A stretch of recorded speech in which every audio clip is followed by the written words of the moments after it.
Where did your desire to start coaching, become a coach, come from? Well, it's kind of a unique story. So I was a business major when I first started out at UCM down in Warrensburg, and really had no idea what that was going to lead to. And came home one summer, and I was working out at Hickman High School, where I went to high school, and talked to a couple coaches. And my high school football coach looked at me and he said, Justin, I feel like I haven't come to work a day in my life.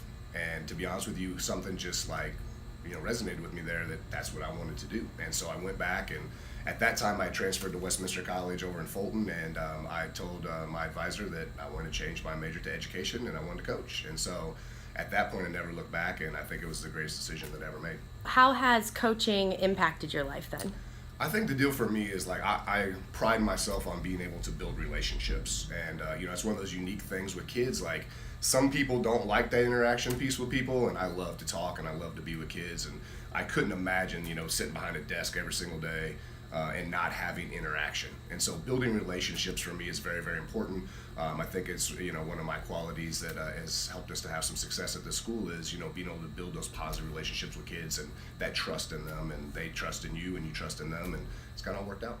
So you guys had a pretty successful season last season, 9-5 with your 5th straight Class 5 district championship, and you had 11 guys sign to play, and then 12, but Jaron wasn't here for that. Right. So when you were watching your guys sitting on the stage signing their letters, what was going through your head? It's a proud moment. We've gone up and down. We've signed as much as 13 kids, but I felt like this class particularly was probably one that I was the most proud of, just because there was guys that had come a long way with some of the grades to get to where they need to be.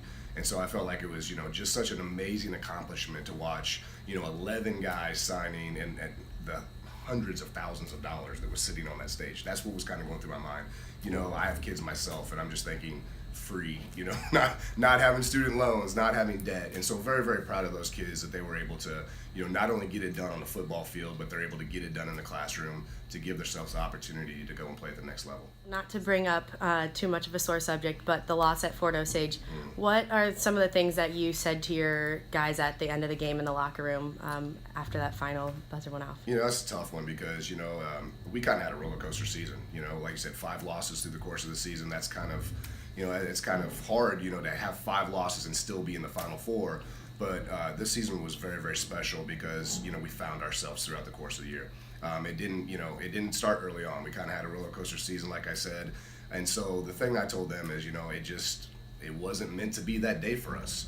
We felt like we were the better football team that day, but they just outplayed us. And it's hard to say that as a coach, but I think everybody understood that we didn't put our best foot forward that day, and we didn't come ready to play and win that football game, and they did. And, that's part of coaching. Somebody has to win and somebody has to lose.